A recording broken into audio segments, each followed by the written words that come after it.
Welcome to Save the Story podcast, where books and snacks are life. I'm Nicole. That's Vanessa. Hello. Hi. I think you did it right that time with the pointing. I'm learning. Hey, we gave you till episode 100, so I think you're doing pretty good. Mm-hmm. Now that I've gotten it, I don't ever have to do it again. It was just a one-time thing. I just had to do it right one time. Okay, great. Welcome to October. Welcome. As I stare into your soul. Yes. I am super excited for October. Yay. Because it's no longer the death, like hell's asshole of heat outside. Yes. Agreed. Nobody likes the devil's asshole. That's right.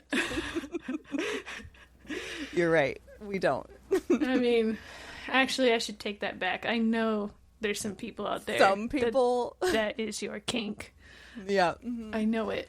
All right. So some people like the devil's asshole. Mm-hmm. Not us. Not me. No, I'm not. I'm fucking done with it. And I'm ready for October. My sister is getting married this month. Yay! Congratulations! Happy October! Yeah, happy October. To everyone else whose sisters are not getting married. Or if they're getting married. Or maybe they are. Yes. Very excited about that. Yeah. And in recording timeline, I'm going to my sister's bridal shower this weekend. Yay! It all fits. Yes. Man, it's like we planned it like this. Sure. Man, I love it when a plan comes together. That's right. Yes. Do you have any fun things to share with me? Book related or otherwise? No, I have no book news. Okay. My phone has been I've been actively every morning, like when I have to go to work, I get up, I make a cup of coffee, I sit down on the couch, and I look through all of like the news feeds and the social medias because I'm actively looking for book news. Uh-huh. And in the last couple of weeks, I just haven't been finding any. Yeah. I don't know if it's just been quiet or... Maybe we finally changed your algorithm to not show you all the crazy. Maybe, yeah. Or you could do like I did last week and take one little stat and turn it into a massive rabbit hole. There we go. Into another direction. Yeah. No. Which I kind of did again this week. All right. Only a slight one this time. At least it stayed in the same hole this time.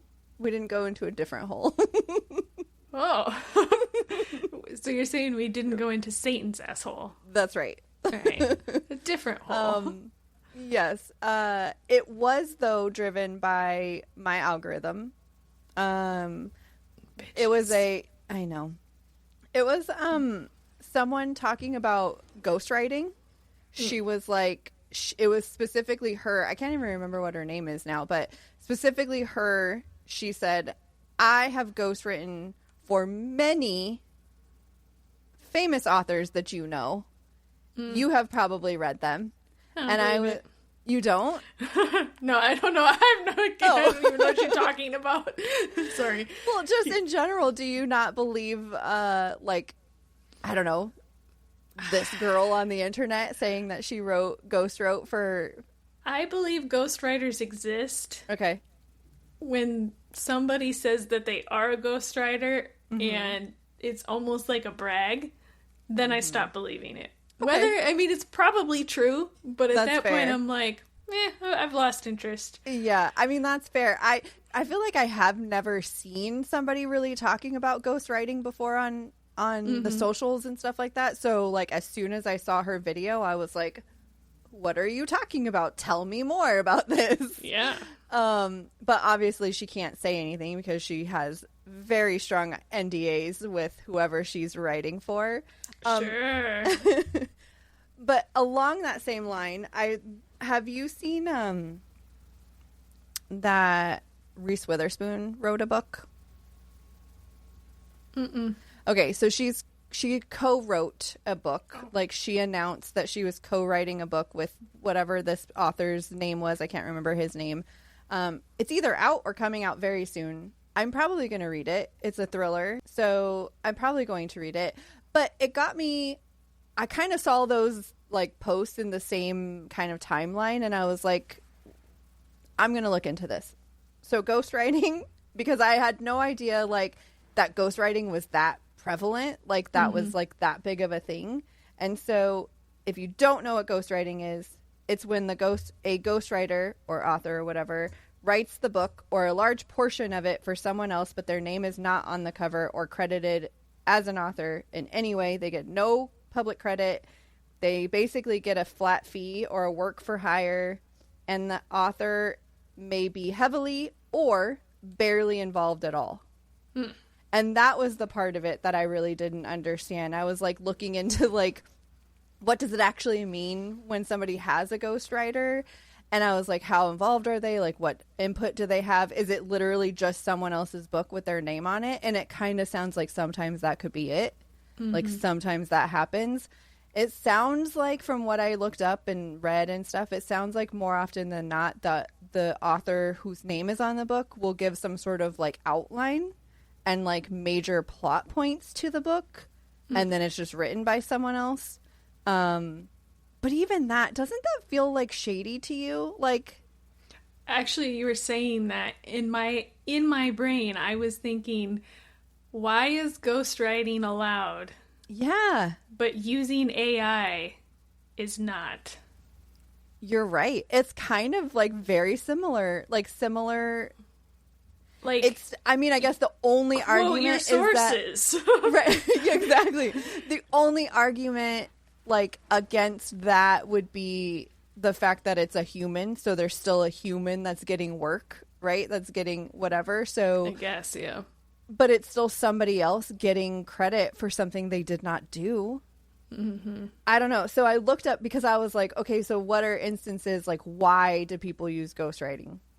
Deadlines and output pressure was number one. So trying to, like, big name authors that are under contract with publishers might need ghostwriters to meet their deadlines. Expanding a brand or series. Like, I don't know how I feel knowing that, like, the author wrote book one, but then the subsequent books are written by ghostwriters. Like, is that why book twos always suck? Oh, that's a good point. Maybe. So it says ghostwriters often will help them produce spin-offs or prequels without burning them out, basically. Okay. Health or personal reasons. I can understand that one, but that I feel like ties in probably to like deadlines, like maybe a health thing comes up and they have to hit a deadline. This one I don't understand. Writing in a different genre or format. Sometimes if an author wants to release something in a style or genre that they're not comfortable with, they might hire a ghost writer to handle the actual like writing of it while they supply the ideas. So maybe they're like normally a thriller writer and they want to write a romance, but they don't necessarily know how to get like how to hit plot points of romances, and so they're like, this is what I want, and then they'll send it to somebody and have them write it. No, you shouldn't. I don't think you should do that. No, ghostwriting feels like cheating. I agree. And then there's something called book factory models. And jeez. It's basically like the head author outlines the story, sets the tone, and sometimes edits the final manuscript, but ghostwriters do the bulk of the drafting. And it's said that a very famous person who does book factory models is James Patterson. I think you can actually see a lot of times you'll find books that say like author's name with James Patterson or something like that. I see that all the time, specifically with his name.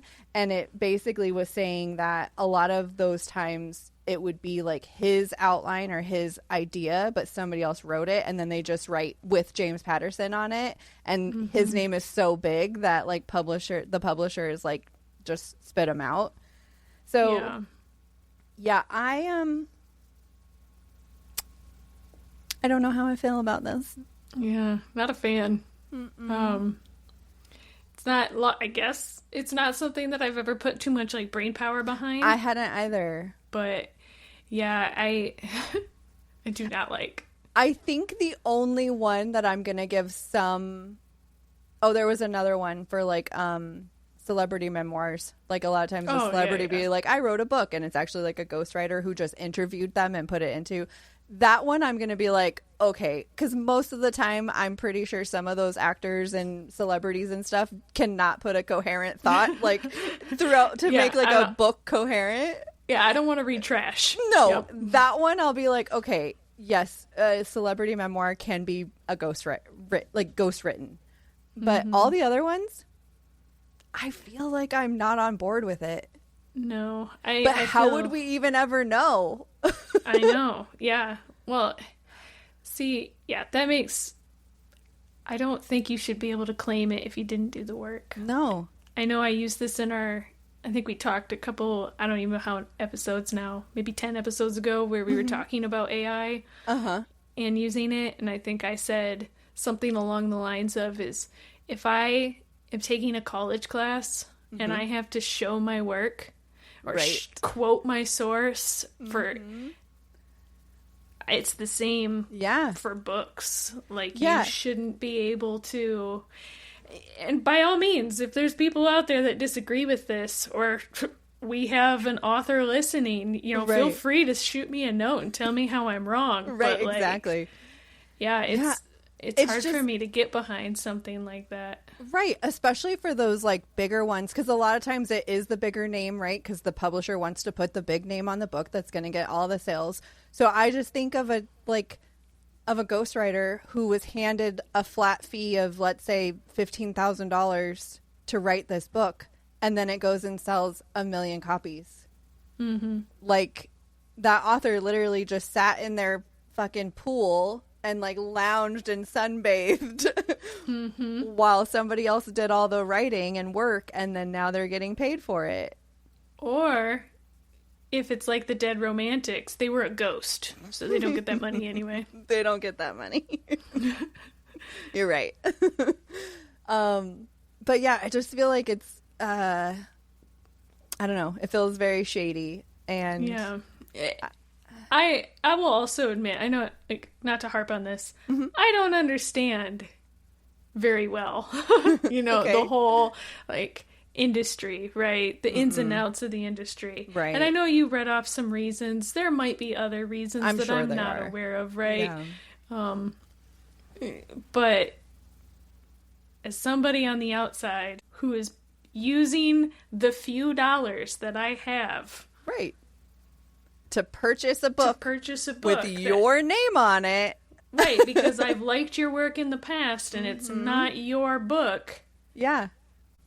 Yeah, I feel... I don't know.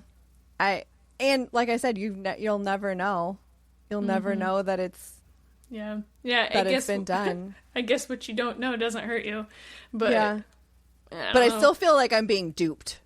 Yeah, that's the worst part. Like, you're tricking me? You dare trick me? I'm never buying a book again. That's it. All books from now on get 1 star until you guys come forward. That's right. All NDAs must be broken right now. You know how much influence I have? Just every review on Goodreads is just like 1 star because I don't know if this was ghostwritten or not. Every book gets -1 star. That's right. Until you tell me if it was ghostwritten. Confirm or deny right now. Oh, but yeah, that was my rabbit hole this week. And it was all because of a random ghostwriter on Instagram who says that she's written for a lot of them. And now I want to know them all. I kind of feel the same way about pen names, that I feel like I really want to know, like, don't give me a pen name, especially when you've already put books out in your real name. Like, I want to know what I'm getting. Yeah. Don't lie to me. I can understand pen names back in, like, the day when, like, women weren't allowed to write books, or news articles or whatever, so they had to use men's names to, like, get their shit, Right. like, read or written. Yeah. Fine. Yeah. That's a legitimate reason. Right. But, like, you're saying, like, why are you not just writing under your own name? Yeah. So I do feel like, so in some cases I've seen, especially like dark romance authors, like they don't want people to know, like in their real lives, know that that's the kind of shit they're writing. And Pussies. so, yeah, like I feel like if you came out from the gate, like your very first book you ever written was a pen name, then I don't feel duped later when you write another book and it's by, you know, it's all the same or whatever. But I do feel like somebody who came out and maybe got like bad press for a book, or like people didn't like it and they're like, I hate this writing, and then they come out with a different name, like, oh, so they can get out of that stigma. Yeah. Okay. yeah, I can see that. I don't know, I just feel like, again, I'm talking from my little bubble, like our little bubbles of not knowing and not being in the, like, in that world, really. And I actually don't think I know, like, not really, like, you know, I don't actually know an author, right? Like, you meet him at you know, like at book events and like stuff like that, or, you know, like, that doesn't count. Right. What I'm saying is I've never sat down and had a conversation with an author. You're not friends with an author. Right. Yes. Or just enough where they're like, all right, sit down and shut up. Now listen to me tell you why this is a thing. You're like, okay. Oh, okay. One day we are going to have a special episode and we are going to bring an author in and we're just going to interview them about all of the author things. Yes. Let's do that. We've been working on this for a very long time. It's coming up soon. One day. One day. It'll be a surprise for everybody. That's right. Even us. I do feel like that'd be cool. Like, if just like give me all the ins and outs of publishing and writing and like all the things. Yeah, I feel I need to write all this down. Like, if we ever had an author on, like, these are all the questions that I want to know. We need an author interview and we need a narrator interview. Oh, that'd be sweet. Yes. Yes, because we have all the questions about how you get hired and stuff in there too. I would want to be a narrator, but I know that I would be a terrible narrator. So bad. Yes. Do you remember that one episode when you were talking about how you were listening to that book and you're like, I don't know what it was, but I could tell that motherfucker was smiling. Yes. That's you. They'd be like, what is she doing? I'd be like, what the fuck? Why is she always so angry? Like, I could tell she's pissed that she's reading this. Yeah, I would be terrible at voices. You would just get the same voice all the way through. Yeah, so that's like, why does every character sound the same? Right. Well, that's what you get. Top of the morning to ya. Great. No accents for Nicole. No voices. Nope. Oh, okay. We're going to add this to like our manifest list, that one day we're going to have bonus episodes with interviews with authors and narrators, specifically about their jobs and stuff, and then also like promoting things. But let's manifest that right now. Everyone manifest it. Thank you. Close your eyes. Is this our new thing? Yes. Force all of our followers to manifest something with us? Yes. Pyramid scheme. Let's do it. One up. Level up. Yes. Thank you. All right. What do you have for a snack this week? So I don't want to tell you. Oh no. Is it because it's bananas? No. Okay. It's pizza. Okay. My son, like I said last week, is here for a visit, and I knew I was going to come home and I was going to be recording with you, and I was like, I don't want to cook, I don't want to do it, but I know my son loves pizza. Who doesn't, right? So I stopped at a place called, I don't know if there's more of them outside Michigan or it's a Michigan chain. Okay. It's called Crispelli's. I've never heard of it. Okay. Well, they make some bomb-ass pizza. Okay. And there's probably 5 or 6 locations in, like, the Detroit area. Okay. And so on the way home from work, I stopped and got some. And it's still delicious, just like it was every other time. Mm-hmm. Their pizza is so tasty. It's that shit where they actually, like, put it in the wood fire ovens. Uh-huh. Oh, it's so good. But I don't want to tell you what the toppings were. Okay, I was going to say, why don't you want to tell me this? Because I don't know if you would like the toppings, and it would break my heart if you were like, bleh! Well, just get ready for that. Okay, fine. It was mushrooms and garlic. Nope. Mushrooms, I'm out. I know. Immediately. I'm sorry. It was mushroom garlic pizza, and it was fucking delicious, and that's what I was eating. Before we started recording? Before we started. I went downstairs to just grab my water, and I was like, well, fuck it. There's a pizza here. And I grabbed a piece and came back upstairs. So. Nice. No. Can I just have garlic pizza? I love garlic so much. I don't think I've ever had just, like, garlic pizza. No, I feel like that would be a lot. Probably not very good. Yeah. Have you ever... I can't remember the name of that place in Dayton, but they have the pizza that has the whole garlic cloves on it. Oh, Old Scratch? Yes. Mm-hmm. Fuck yeah, that's good. Yes, Old Scratch is really good. Like, I would be willing to change my snack this week to just pizza with garlic on it. Okay, great. Any type. All right. If you have never put garlic on your pizza, you need to go now. All right. Whatever you're making for dinner, just stop. Go get pizza. Yes, with garlic. Permission. Permission granted. Now go. Go. Just so dismissive. Like, huh? Be gone. Great. All right. So all pizza with garlic is your snack this week. Mm-hmm. Okay. I accept. I'm going to send you a picture of what my snack is this week. Okay. Because I'm going to put a picture here, but I want you to see when I send this. I did not eat this, but I saw it in the grocery store and I was like, what the fuck is that? And I'm going to use it as my snack.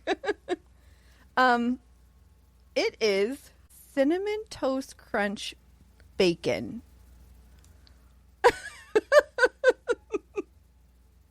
Oh my goodness. If you're not watching the video, go to the video or Google it if you want to or whatever. I'm going to put a picture of the video. It's Cinnamon Toast Crunch Cinnadust Bacon.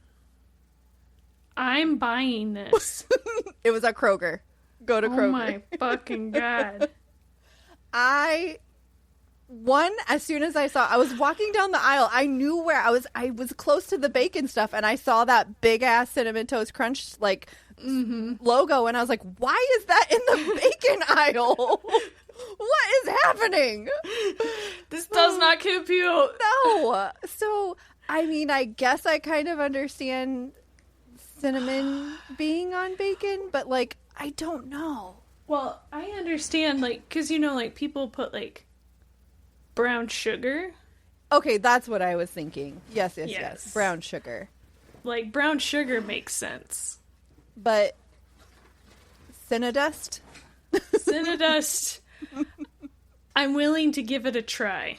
Okay, great. I'm going to use it as my snack as like a what the fuck snack. And then if you buy it and try it, you can use it as your like I tried it snack. You know what I should do? In the do? future. Friend of the pod is coming. That's right. And JT. Mm-hmm. They should grab some at Kroger. I'm going to grab some at Kroger, and I'm going to make it. Oh, I thought that you were going to make them bring it to you. Oh, no.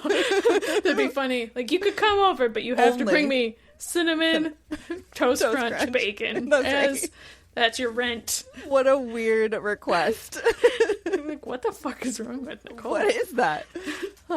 So, yes, that is my snack this week because what the fuck is that? And also, gosh. I can't wait for you to try it. As soon as you... So, I was going to bring this up, but, like, I felt weird because I used pudding as a snack, like, 2 weeks ago, and I was like, I can't do pudding twice. Okay. my sister sent me a picture of it or something, and she's like, oh, I saw this and I tried it and it was awesome. Okay. And I have never been able to find it. Well, I found it at Kroger yesterday. It is churro pudding. Okay. And I was like, I love churros. And so I was like, I ate it and it's like, this is pretty good. Okay. But I was like, I can't use that as a snack. People are going to think I just sit around eating pudding all day. That's okay. You're allowed. Okay. Thank you. You're welcome. So, if you have 2 books this week, you can do 1 pizza and 1. Oh, okay. Never mind. You guys get 1 book from me. Damn it. All right. Okay. Well, are you ready to tell me about your book? Oh, sure. Okay. I would love to. Great. To celebrate, I know I said I wasn't going to do this. That's right. I said I was not going to do themed reading for October, and here we are. Though, I know we talked about this last October. It's kind of like one of those things where literally almost anything could be themed October reading if it has like a witch in it. Yep, right? Agreed. Yeah, any kind of witchy, magic-y, like any of that I feel like fits. Right. So I specifically looked on Audible for a paranormal romance. Okay. And this was one of the choices that it gave me. Okay. So like I said, listened specifically for spooky season. Okay. It is called Fan Service by Rosie, Danan. Mm-hmm. Like I said, audio. It is a romance. They called it paranormal romance. It's like a romance fantasy. There's werewolves. Okay. So, all right. So I kind of ran out of space while I was writing my while I was writing my description. So if I kind of go off on a tangent, I apologize up front. Some chaotic Nicole. Got it. I'm back. All right. So, Alex grew up a misfit.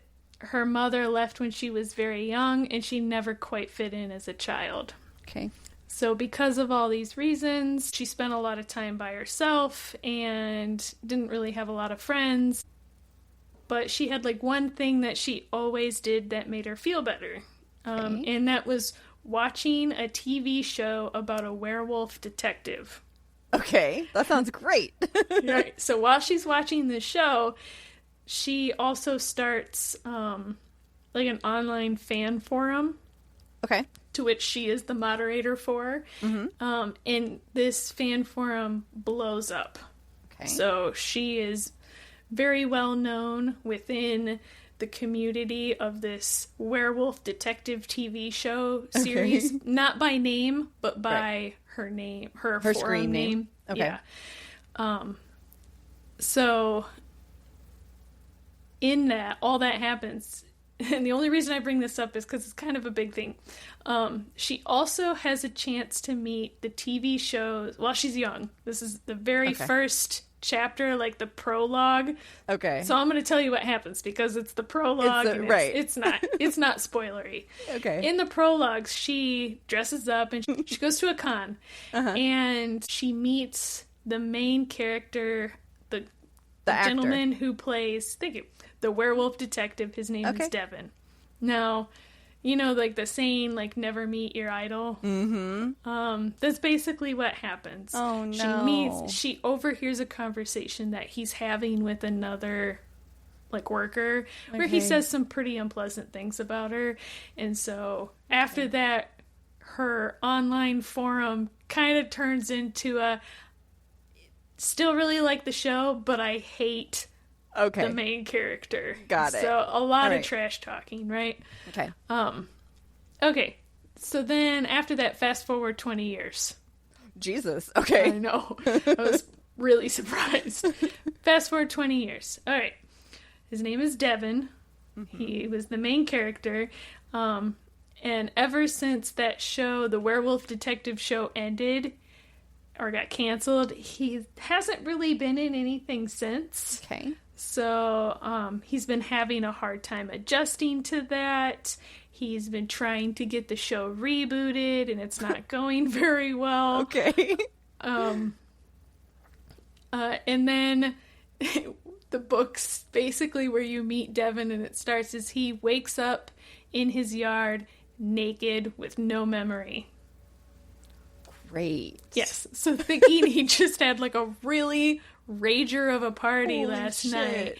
He gets up like his day is normal, and he goes to start his day, right? Okay. Well, later in the day, closer to night, he has like a breakdown, and he ends up shifting into a werewolf. But this time it's caught on a security camera. So the next morning when he wakes up, it's all over the internet that he pretended to be a werewolf. So that way he could try and bring his career back. And okay. So the internet is just fucking going nuts with like things like, of course Devin would get the day of the full moon wrong. Like, like shit like that. Okay.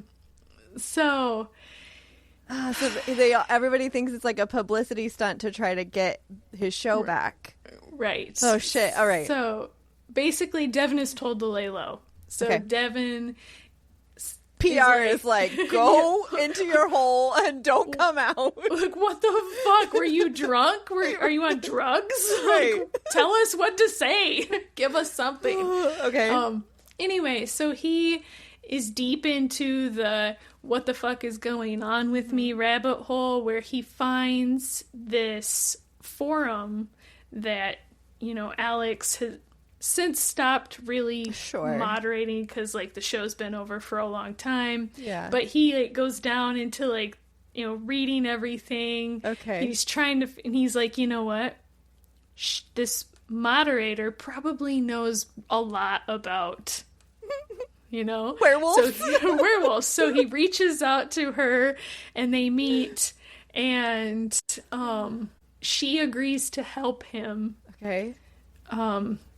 Figure out how to turn back into a human or not be a werewolf anymore. And then it just kind of turns into, now she's just trying to help him with damage control, like trying to keep him in a frame of mind where he does not shift. Okay. Right? Uh-huh. And so that just gets them into, a whole bunch of scrapes, or like they have all these trials, and it's just like a whole lot of sexual tension. And who really knows what a werewolf dick looks like? But would you want to have sex with a werewolf? No, because I feel like you're immediately getting into nodding, and I'm not about that life. I know. As I was reading this book, that was what was in my brain. Every time it sort of got to that, I was like, man, Vanessa's gonna be pissed, you guys. No. So there is no werewolf sex in this book. There is sex with a man who can turn into a werewolf. Okay. But he's not full werewolf when they have sex. Okay. And he doesn't follow canine rules. I mean, so kind of, I think last week you were talking about a book where they were like, all they brought up was like scents, like how they smell and like stuff like that. Yeah. There's like a lot of that. Like he's very into like how she smells specifically, and like I mean, that's fine. I think I'm okay with that. Like it's it's just the canine aspect of the sex part. Right. Yes. So there is no canine sex in this book. Great. Yes. But like I said, there is sex in this book. It is. It's not. It's open door. And I'm trying to think. I don't really remember any of the sex scenes being like he was even like he was turning into a werewolf or anything like that. Yeah. You know what I mean? So. Oh my gosh. He just. It's like. I think they even brought it up. It's like Michael J. Fox. Yes. Okay. Like when he was still a person, like he had Wolf. Like the Teen Wolf strength, and he had like super speed and stuff like that. But like, not he's not like covered in fur. And, like all that other stuff. All right. That's funny. So there is some Teen Wolf parallels, though. Okay. Like, as I was reading it, I was like, did you do this on purpose? Right. Like, that's the only thing that I can think is you did this on purpose. Yeah. Not a fan. Okay. So, firstly, Devin is a twat. Great. Yes. I mean, I feel like you kind of got that vibe from the prologue, even. Just, like, immediately he was a dick. Right. Okay. Yeah. He's, like, a surfer bro, famous movie star, you know, that kind of attitude and vibe. He's also a fuckboy. Okay. So, like, but then, like, she tried to soften him by giving him, like, a backstory. Okay. That was, like, you know, like, sad. And so you're kind of like, oh, can I overlook him being like this? There was... I say he's a twat and he's all these bad things, but there was like 2 or 3 times where some of the shit he said, I was like, ha! You were on his side. Like, you fucking got me. Yeah. Alex, on the other hand, she isn't terrible. She it took me a minute to warm up to her, and I think that was the point of how she was written, because she was like one of those like tough exteriors, but inside she's made of like nougat. Okay. And she just wants to be held. Okay. But yeah, Devin was just, at times he was just way too much. Okay. But like I said, but sometimes I was just like, haha. He got you. You got me good, motherfucker. I guess another thing that I have problems with is one of the reasons that he bothers me is because in this book he's like 42 years old. Okay. But like I said, he acts like he's still like a child star. Uh-huh. Completely oblivious to like social norms. And he's a fuckboy. He sounds like how you would imagine like a 1990s college frat boy. Great. Mentality. And how old is Alex? 34. Okay. So, all right. 30, yeah, maybe she's 36. I think there's like an 8 to 10 year age gap. Okay. Which I say that, but like, some fantasy books are worse. So I was able to overlook that. No, that one's fine. I feel like 10 years is fine. Like, that's okay. Especially when you're in like the 30 to 40, like not especially, but just like that one's fine to me. But, no, I was just wondering because I know that it sounded like she was young when she started the forum. So she was like a teenager. Yeah, I think she was like 15. Okay.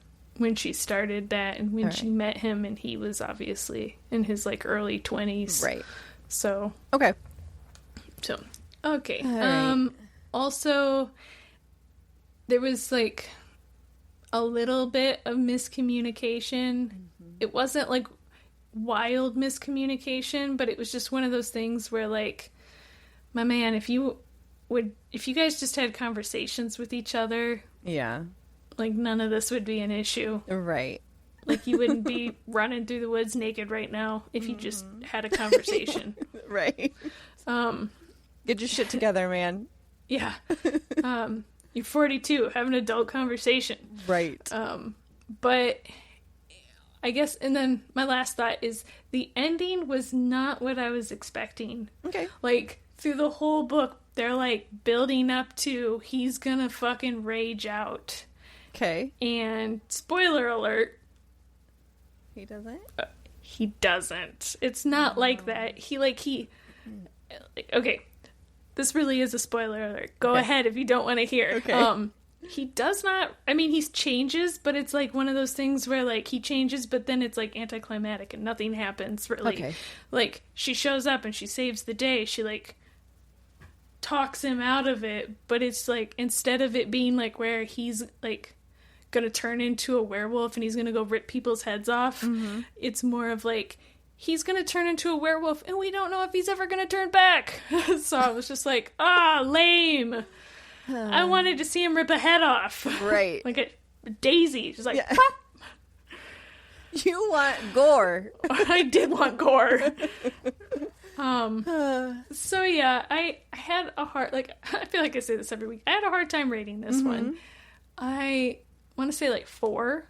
Okay, I feel like you enjoyed it. It sounds like you really enjoyed it. I did enjoy it, and I'm coming with all these books that I'm like listening to and reading. I finished this one really fast. Okay. Which tells me I probably enjoyed it, because there are some books out there. I was in it. Yeah. Even though like some of the stuff the main characters were doing, I was just like, ugh. Right. But I was invested. Yeah. In the werewolf. Right. So, yeah, it was just, like I said, just like a funny little rom-com of, but adorable. Yeah, adorable. No head popping, but dang it, whatever. 4 pizzas. 4 pizzas. Giant garlic pizzas. When I smell it coming out of your pores. Great. Okay. Are you ready? Yes. I have 3. Okay. But it's very short. Okay. I don't have a lot to say. Okay. So I listened to, I don't even know what this, I think it's called the Dispatcher Series by John Scalzi. They are sci-fi, noir, thriller, mystery novellas. And so they're very short. I listened to all 3 of them. They're all like 2 hours and 40 minutes, 3 hours and 30 minutes, 3 hours and 45 minutes. So very short. All 3 is like one book. Yeah, exactly. Okay. And I don't know if there's going to be more or not. It sounded like there might be, but the first book came out in 2016, the second in 2020, and the third in 2022. So, like, there's long stretches between them and, like, all that. So there might be more, there might not. I don't know. I feel like they're all just kind of, like, little stories and all building in the same world. Book 1 is called The Dispatcher. The second book is called The Dispatcher Murder by Other Means. And the third book is called The Dispatcher Travel by Bullet. I'm going to start by telling you these are narrated by Zachary Quinto. And if you want to if you want to read these, you should absolutely read these. I mean, listen to them. Sorry, you should listen to them. Like, the narrator sucks. No. Zachary Quinto did great. Okay. Trigger. There's lots of death. Lots of death talk. Yes. I feel like that tracks. Okay. So we are in a world where something weird and odd has happened about 10 years ago, and no one knows why or how this happened, but people began coming back after being murdered. So if you killed yourself or died of natural causes, you die, you're gone. But if you're murdered, 99 times out of 100, the murdered person shows up at their home naked but alive, and their body is in a state that was approximately a couple of hours before the murder. So, like, if you fell and every bone in your body was broken or whatever, and that's how you died, like, when you wake up, it's going to be a couple hours before that, so none of that ever happened to your body. Okay, so due to this phenomenon, they created a new job called a dispatcher, and those people are licensed to quote-unquote dispatch, aka murder, someone on the brink of death to give them a second chance at life. So, like, if... That is not where I thought you were going with it. I Really? thought you were going to tell me they were going to go back and re-murder them. And I was like, why? No. Murder them until that one time out of 100 they don't come back? No. So if they're on the brink of death, like a natural death or something like that, they could be murdered, and they will 99 times out of 100 come back. So mostly they're hired by hospitals to be present in high-risk surgeries and in ERs. So for legal and insurance purposes.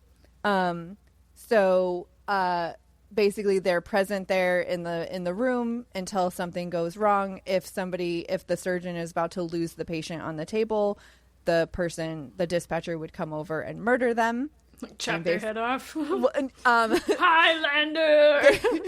No. It's much less crazy than that. Basically, they inject them with something that stops everything. But the reason why they have the dispatcher there to do it instead of just like the doctor doing it or whatever is because insurance and legal purposes and stuff. So the dispatcher is covered under insurance so that if that person is the 1 out of 100 and they die, that person is not in trouble for murder.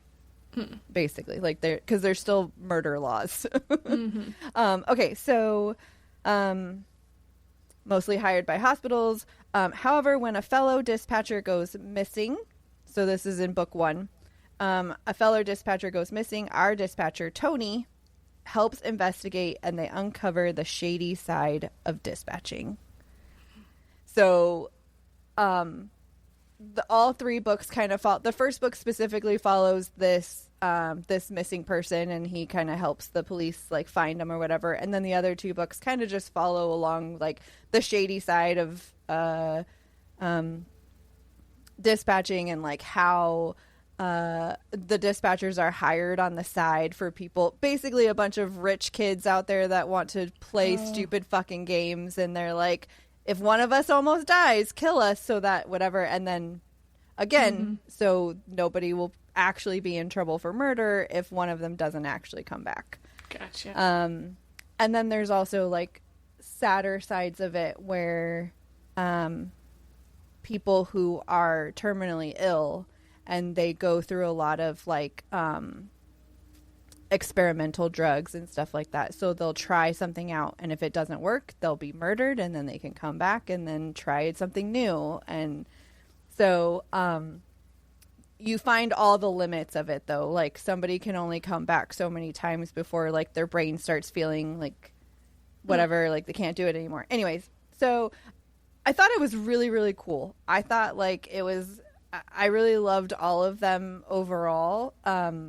The first one was my favorite, but the story overall I think was really interesting. It's not just, to me, it wasn't just entertaining, but it was also really interesting in understanding like the like implications and like the ethics of all of that, like what it would be like, not just as a job, but like as an option overall of what would that world look like if no one could be murdered, or 99% of people could not be murdered, you know what I mean? So I don't know, I feel like I don't really have a whole lot to say about them because it's very intriguing and they're so short. It's just kind of like a quick little thing. I would definitely recommend them if you wanted to listen to something fast and like weird. Because like I said, the first book's only like 2.5 hours. They're great. They're entertaining. The narration is good. They're fast paced. Very kind of like thought provoking, like what if this happened kind of thing. Just like generally really good. And I don't know if I said this. Did I say it was a sister book club? No. Oh, sister book club. My sister and I did all 3 of them together, and she felt the same way. Like both of us kind of got into a really thought-provoking conversation about it too. Like, what if this was real life? What would that look like? What would that be? It would be fucking crazy. So, and also, so this happens very early in the book, but kind of explaining to you the first time it happened. And so, because like all of a sudden it just randomly started happening where murdered people were coming back. And the very first one that was done was a woman who pushed her husband off of a cliff.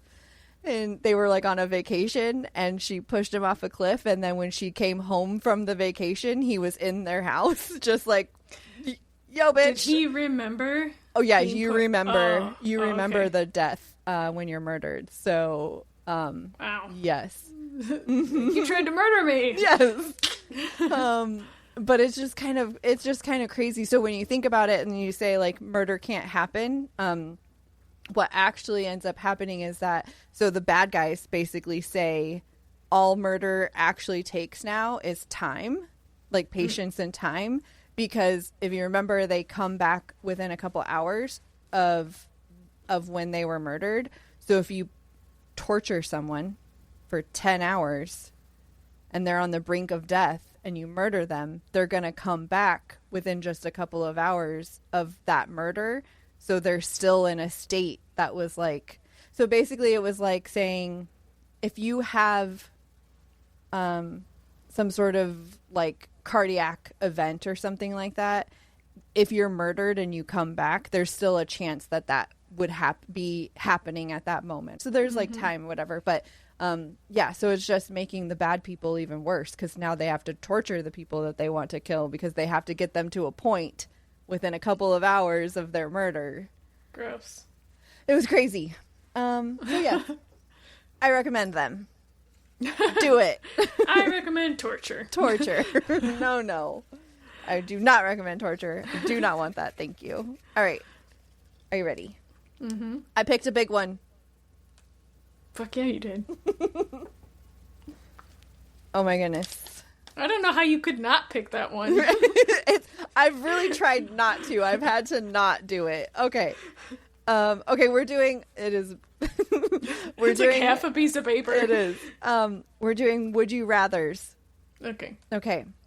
Would you rather? What is that word? Oh, sorry. Would you rather read only books with love triangles or with only cliffhangers? Fuck you. You did that one on purpose. No, I googled all of these. Okay, fine. Sure, love triangles or cliffhangers. Pick two of my least favorite things. Me too. Fuck, I guess cliffhangers. What if they're only all book, like one? Like you only get one book? I don't care. I hate fucking love triangles. I think I might go with love triangles. I know. I don't have the same feeling about series books that you have, where I have to read them all, regardless of how shitty they are. You're right. Like I would gladly stop at book one. Oh no! But even if it's just a single book, like there's no chance of you ever getting another like an answer. Don't care. I'll make it up here. Okay, so you're going with cliffhangers. I'm going with love triangles. Okay. Mm-hmm. Would you rather be best friends with your favorite protagonist or date your favorite love interest? Date my favorite love interest. Same. Sorry, Mike. We'll just pretend the husbands don't actually exist in this world right now. Okay. All right. In this would you rather world. Okay. Yes. Yeah, I'm going to go date my favorite love interest too, because I don't even know who my favorite protagonist is. So, all right. Would you rather spoil every book for yourself before reading or never know the genre, what the book is about before reading? Oh, so I'd rather spoil. Yeah. Spoil or go in blind? Spoil. I think I'm going in blind. Oh, why? I'm gonna judge every book by its cover. You better be putting that shit like straight on the cover. No. Yep, that's what I'm doing for sure. Because I don't want to be spoiled. I like the not knowing. Don't care. All right. Would you rather live in your favorite fantasy as a side character or in a dystopian as the main character? Oh, a side character. Yeah.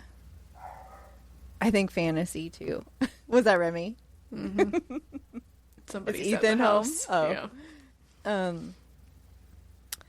Yeah, I think I'm going fantasy too, just because I don't know that I want to live in a dystopian world. And as a side character, I could just be like the comic relief or something. Like I don't really have to go fight anybody or anything. Right. The world is not on my shoulders. Right, and just show up and be like, "Sup, bitches? Use a magic sword. Now I'm gonna go to my house and make cupcakes." That's right. Because it doesn't fucking matter. Nope. No, I'm not the one who is fated to kill the whatever. Yeah. All right. Would you rather have your favorite book turned into a horrible movie or never be adapted at all? Oh, easy. Never be adapted. Never be adapted. Agreed. Mm-hmm. All right. Would you rather read a spicy scene with cringe dialogue or fade to black every time it gets good? I guess cringe dialogue.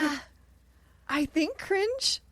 Just because then you can still like laugh at it. I just feel like fade to black every single time would be like, oh my God. It pisses me off when I read books that have like 3 or 4 like cock blocks before you get to like any kind of like intimacy scene. I couldn't do that. Or you do get to the intimacy scene and it just fades to black every time. Like you don't get any like closure. You're just like, yep, they went into the bedroom. No, I need my smut. All right. All right. So we're taking cringy dialogue. Yeah. At least you're probably going to laugh at it. Mm-hmm. Okay. Would you rather be stuck in a never-ending rom-com or a morally gray fantasy war? Ugh, I don't want to be in a war. No. Never-ending rom-com. Never-ending rom. At least you're kind of like, it's always happiness, I feel. Mm-hmm. Somebody's always happy and romantically involved. Exactly. Okay, our last one.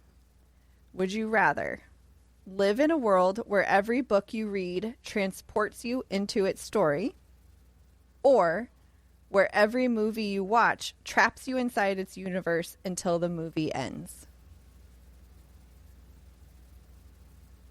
I'm going to say, because I don't really watch movies, it's easy for me to say the movie.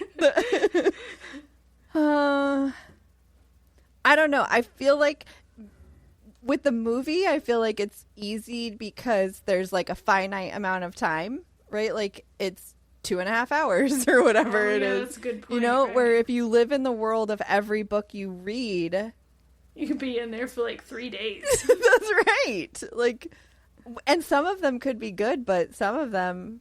I read a lot of terrible books. I read a lot of fucking murder books. That's right. You have more problems than I do.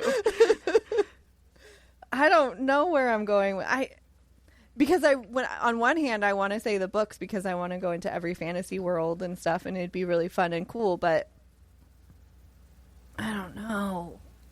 Movies. You're going movie? Yeah. I don't know. Well, okay, Wes, what was the last movie you watched? Titanic? Oh shit, you're fucked. I'm dead. I watched Jurassic Park last night. You might be dead too. I say this, but considering what our last 2 movies were. Right. I don't know. I might be going non-answer. You have to pick. All right, I'm going with the book.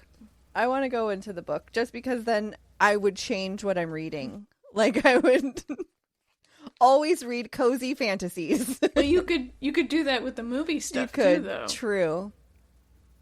I don't know.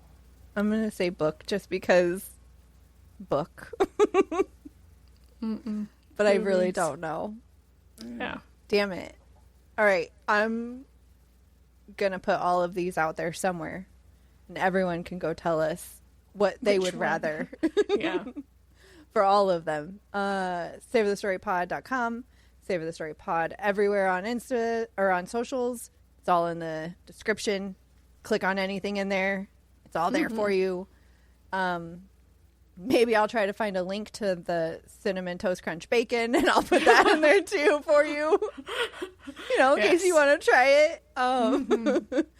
Give us all the likes and thumbs ups and comments and all of that. It helps with like spreading, tell your friends. Spread the word. Yeah, tell your friends. Tell everyone. Build our pyramid. And that's it. Okay, bye. Bye. Get out of here.